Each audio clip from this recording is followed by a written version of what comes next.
Welcome back to my channel. তো চলে এসেছি তোমাদের চতুর্থ শ্রেণীর আমার গণিত বইয়ের 83 এবং 84 পাতার আজকে অঙ্ক নিয়ে। কেমন? তো আজকে দেখো 83 পাতায় আমরা দেখতে পাচ্ছি শিক্ষক দিবস পালন লেখা আছে। তাই শিক্ষক দিবস সম্পর্কে এখানে কিছু অঙ্ক দেওয়া আছে, আমাদেরকে অঙ্কগুলো করতে হবে। ঠিক আছে? লেখা আছে, এই বছরও শিক্ষক দিবসে আমরা অনুষ্ঠান করব ঠিক করেছি। শিক্ষকদের ঘর ফুল দিয়ে সাজাবো। প্রত্যেক শিক্ষককে গোলাপ ফুল ও আমাদের হাতে তৈরি কার্ড উপহার দেব। এছাড়া নাচ, গান, আবৃত্তি ও নাটক করব। এই দিনটি পালন করার জন্য আমরা স্কুলের ছাত্রছাত্রীরা প্রত্যেকে 15 টাকা করে চাঁদা দিলাম। আমরা মোট 121 জন আছি। হিসাব করে দেখি মোট কত টাকা চাঁদা তুললাম। একজন দিল 15 টাকা, তাহলে 121 জন দিল। দেখো 121 গুণিত 15 টাকা, তাহলে দেখো 121কে 15 দিয়ে গুণ করতে হবে এখানে। কেমন? তবে দেখো 121 এখানে বসে গেছে, আর 15কে দেখো ভেঙে নিয়েছে 10 আর 5, তাহলে 121কে 10 দিয়ে গুণ করতে হবে এখানে। 121কে 10 দিয়ে গুণ করলে হবে কত না, 121কে 10 দিয়ে গুণ করলে হবে 1210। কেমন?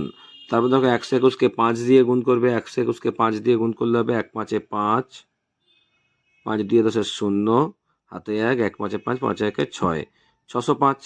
ঠিক আছে? তাহলে এখানে বসিয়ে দেবে 1210 আর নিচে 605।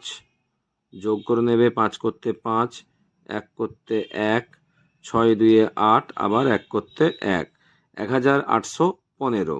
এবার দেখো ডান দিকে যেমন নিয়ম আছে ঠিক সেই নিয়মে গুণ করতে হবে। তবে দেখো 121কে আগে 5 দিয়ে গুণ করব, তাহলে 1 5 5 বসাবো, 5 দিয়ে 10 শূন্য, হাতে 1। কেমন? 1 5 5, 5 1 6 বসিয়ে দিলাম। এরপরে কী বলেছে দেখো 121কে 10 দিয়ে গুণ করো। ঠিক আছে? তাহলে এখানে তুমি 5-এর নিচে সোজা হয় শূন্য বা গুণ চিহ্ন বসাবে। আমি গুণ চিহ্ন বসিয়ে দিলাম বা শূন্যই বসিয়ে দিলাম। ঠিক আছে? শূন্য। তারপর দেখো 1 1 1, 1 2 2, আবার 1 1 1, হাজারে সোজা বসবে। এবার তুমি এখানে যোগ করলে, তাহলে দেখো 121কে 10 দিয়ে আমরা গুণ করেছিলাম আগে। দেখো 1210 হয়েছিল, ঠিক দেখো 1210 হয়েছে। এবার যোগ করো, 5 করতে 5, 1 6 2 8, আর 1। তাহলে দেখো 1815 এখানে হয়েছিল, দেখো এখানেও হয়েছে 1815। কেমন? তাহলে 1815 টাকা কি চাঁদা তুললাম। এরপরে বলেছে দেখো শিক্ষিকারা ঠিক করলেন যে আমাদের প্রত্যেক ছাত্রছাত্রীকে 12 টাকার মিষ্টির প্যাকেট দেবেন। তাই কত টাকার মিষ্টি কিনতে হবে হিসাব করি। তাহলে এক প্যাকেট মিষ্টির দাম 12 টাকা, তাহলে 121 জন ছাত্রছাত্রী আছে, তাহলে এখানে 121 জন ছাত্রছাত্রী, তাহলে 121 প্যাকেট মিষ্টির দাম হবে এখানে 121 গুণিত 12। কেমন? তাহলে আবার এখানে বসাবে 121 গুণিত 12। এখানে 121, আর এখানে তুমি 12কে ভেঙে নিচ্ছ 10 আর 2। আবার এখানে 121 গুণিত 10 আর 121 গুণিত 2। 121কে দেখো 10 দিয়ে ভাগ করলে কত পাচ্ছি? আমরা পেয়েছিলাম আগে 1210। এবার 121কে 2 দিয়ে গুণ করো, 1 2 2, 2 2 4, 1 2 2, 242 পাচ্ছি। তাহলে এখানে 1210, তার নিচে 242, যোগ করবে 2 5 4 1, 1452 হচ্ছে। ঠিক আগের নিয়মে এখানে গুণটা করে দেখাতে হবে তোমাকে।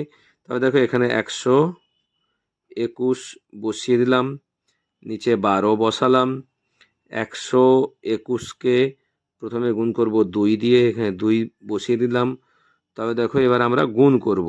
যদি এটা সোজা সোজা বসানো দরকার ছিল, তবে দেখো এখানে ঠিক উল্টো হয়ে গেছে, বুঝে নিতে হবে তোমাকে। তবে দেখো 1 2 2, 2 2 4, আর 1 2 2, 242 হলো। আবার এখানে দেখো 121কে তুমি 10 দিয়ে গুণ করবে, তাহলে এই সোজা শূন্য হবে। তারপর দেখো 1 1 1, 1 2 2, আবার 1 1 1।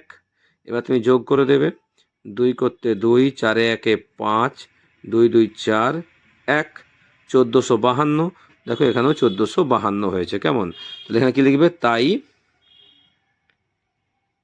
1452 টাকার মিষ্টি কিনতে হবে, বা 1452 টাকার মিষ্টি কিনতে হবে। কেমন? তাহলে তোমরা সুন্দর করে এই পাতাটি করে নেবে। তাহলে চলো পরের পাতায় যাওয়া যাক। দেখো এই পাতায় একের দাগে লেখা আছে, আমাদের গ্রামে 125টি পরিবার বসবাস করে। পরিবেশ সচেতনতা দিবসে গ্রামের প্রত্যেক পরিবার 17টি করে গাছ লাগিয়েছে। মোট কতগুলো গাছ লাগিয়েছে দেখি। তো দেখো 125টি পরিবার 17টি করে গাছ লাগিয়েছে, তাহলে মোট গাছ লাগিয়েছে এখানে লিখতে হবে 125 গুণিত 17। কেমন? এবার 125কে 17 দিয়ে গুণ করে এখানে বসাতে হবে। তবে তার আগে ডান দিকে তোমায় গুণ করতে হবে। এখানে 125 বসিয়ে দেবে আর নিচে হচ্ছে 17 বসাবে। কেমন? তাহলে এখানে আগে তুমি 125কে 7 দিয়ে গুণ করবে। তাহলে 125 গুণিত 7, 7 দিয়ে গুণ করো, 5 7 35-এর 5, হাতে থাকে কত না, হাতে থাকে 3, তারপর 7 দিয়ে 14, 14 3 15 16 17, 7 হাতে থাকে আবার 1। কেমন? 1 7 7, 7 1 হবে 8 বসলাম। এরপরে দেখো এখানে 125কে তারপরে গুণ করবে 10 দিয়ে। কেমন? 7 দিয়ে করেছি, 1 2 7 17, এবার 10 দিয়ে করব। এখানে তুমি শূন্য বসিয়ে দিলে, ঠিক আছে। এবার 1 5 5, 1 2 2 আর 1 1 1, হাজার সোজা বসে গেল। তাহলে এবার তুমি যোগ করো, 5 করতে 5 বসবে, 7 5 12 2, হাতে 1, 8 2 10, 10 1 11, হাতে 1 আছে, 1 1 2, তবে 2125। কেমন? এখানে লিখবে 2125টি গাছ লাগানো হবে মোট। কেমন? এরপরে দেখো 2-এর দাগে আছে, পাড়ার মাটির ভাঁড় তৈরি করার ঘরে প্রতিদিন 112টি বড় ভাঁড় ও 120টি ছোট ভাঁড় তৈরি হয়। 2 সপ্তাহে কতগুলো বড় ভাঁড় ও কতগুলো ছোট ভাঁড় তৈরি হবে হিসাব করি।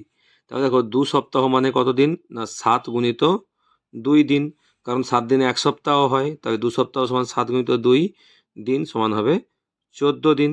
ঠিক আছে। এরপরে বলেছে 2 সপ্তাহে মোট বড় ভাঁড় তৈরি হয়েছে কটি। তবে 2 সপ্তাহে মোট বড় ভাঁড় তৈরি হয়েছে কত, 112 গুণিত 14 হবে, কেন প্রতিদিন 112টি করে বড় ভাঁড় তৈরি হয়েছে। তাহলে 14 দিনে কতগুলি হবে এখানে তোমাকে গুণ করে দেখাতে হবে। তাহলে এখানে 112 বসাবে, নিচে 14 বসাবে। কেমন? তাহলে এখানে তুমি 112কে আগে 4 দিয়ে গুণ করবে। তাহলে দেখো 4 2 8, 1 4 4, আবার 1 4 4। কেমন? তারপর দেখো 112কে গুণ করবে এবারে 10 দিয়ে, কারণ 14 ছিল, 4 দিয়ে গুণ করেছি, এবার 10 দিয়ে করব, কারণ 1 10 4 14। ঠিক আছে। তাহলে এখানে শূন্য বসে যাবে। এরপর দেখো 1 2 2, 1 1 1, আবার 1 1 1, যোগ করো, 8 করতে 8, 4 2 6, 4 1 5, 1 করতে 1, তাহলে 1568টি ভাঁড় তৈরি হবে বড় ভাঁড়। তাহলে লিখবে 2 সপ্তাহে মোট বড় ভাঁড় তৈরি হয়েছে 1568টি। কেমন? এরপর কি বলেছে, 2 সপ্তাহে মোট ছোট ভাঁড় তৈরি হয়েছে কি হবে না, 120 গুণিত 14, কারণ প্রতিদিন 120টি করে ছোট ভাঁড় তৈরি হয়েছে। তাই 14 দিনে কতগুলি হবে এখানে গুণ করে বের করবে। তাহলে এখানে 120, নিচে 14 বসাবে। কেমন? তাহলে প্রথমে 120কে তুমি গুণ করবে 4 দিয়ে, তবে 4 শূন্যে 0, 4 2 8, 1 4 4। এরপর তুমি 120কে 10 দিয়ে গুণ করবে, এখানে শূন্য বসে যাবে, 1 শূন্যে 0, 1 2 2, আবার 1 1 1, যোগ করবে 0 8, 4 2 6, আবার 1 করতে 1, তাহলে 1680টি হবে ছোট ভাঁড় তৈরি। কেমন? তাই 2 সপ্তাহে মোট ছোট ভাঁড় তৈরি হয়েছে, এখানে লিখে দেবে 1680টি। ঠিক আছে। এরপর কি বলছে, নিজে করি। 1-এর দাগে যে গুণটা আছে এখানে তোমার ঘরে বসে গুণটা করতে হবে। তাহলে চলো করে ফেলি। 228কে 19 দিয়ে গুণ করবে। তাহলে আগে 228 গুণিত 9, তবে 228কে আগে 9 দিয়ে গুণ করব। 8 লং 72-এর 2, হাতে থাকে 7, 9 2 18, সাথে 25-এর 5, হাতে থাকে 2, 9 2 18, 18 দিয়ে কত হচ্ছে না 20, বসে গেল। এরপর দেখো 228কে তুমি 10 দিয়ে গুণ করবে। কেমন? শূন্য করতে শূন্য বসে যাবে। এরপর দেখো 1 8 8, 1 2 2, আবার 1 2 2, যোগ করবে, 2 করতে 2 হবে, 8 5 13 3 হাতে 1 2 1 3 হবে এখানে আর 2 2 4 কেমন 4332 হবে ঠিক আছে। এরপর দেখো 2 এর আছে 264 গুণিত 25 তবে 264কে তুমি 25 দিয়ে গুণ করবে কেমন তাহলে এখানে 264 গুণিত 5 তাহলে 5 দিয়ে গুণ করো 4 5 20 শূন্য হাতে থাকে 2 5 6 30 2 32 2 হাতে থাকে 3 কেমন 5 2 10 10 3 13 এরপর দেখো 264কে তুমি 10 দিয়ে গুণ করবে কেমন শূন্য করতে শূন্য বসবে 2 4 কত হবে না এখানে 8 6 দুগুণে 12 2 হাতে 1 2 2 4 1 5 যোগ করো শূন্য করতে শূন্য 8 2 10 শূন্য হাতে 1 3 2 5 1 6 তারপর 5 1 6 কেমন তাহলে 6600 হচ্ছে। এরপরে দেখো 3 এর আছে 320 গুণিত 17 কেমন তাহলে তুমি এখানে 320 লিখবে আগে 320কে 17 দিয়ে গুণ করবে কেমন তাহলে এখানে তুমি লিখবে 320 গুণিত 7 আগে 7 দিয়ে গুণ করতে হবে তাহলে 7 শূন্য শূন্য 7 2 14 4 হাতে থাকে 1 3 7 21 1 22 বসিয়ে দিলাম। এরপর তুমি 320কে 10 দিয়ে গুণ করবে কেমন শূন্য করতে শূন্য বসে যাবে 1 শূন্য শূন্য 1 2 2 1 3 3 যোগ করবে শূন্য করতে শূন্য 4 নেমে যাবে 2 2 4 3 2 5 তাহলে 5440 কেমন তাহলে দেখো এবারে আমাদেরকে গুণফলটা এখানে বসিয়ে দিতে হবে কত হয়েছিল 228কে 19 দিয়ে গুণ করতে 4332 জায়গাটা ছোট তবু লিখে দেবে সুন্দর করে 4332 কেমন এরপর দেখো 264কে 25 দিয়ে গুণ করতে কত পেয়েছি গুণফল 6600 তাহলে এখানে বসিয়ে দেবে 6600 কেমন এরপর দেখো 3 দাগে 320কে 17 দিয়ে গুণ করতে পেয়েছি আমি 5440 তাহলে এখানে লিখবে 5440 কেমন তাহলে তোমরা সুন্দর করে এই পাতার অঙ্কগুলি করে নেবে আর অবশ্যই আমার চ্যানেলটি লাইক করবে সাবস্ক্রাইব করে পাশে থাকবে নেক্সট ভিডিও দেখা হবে টাটা।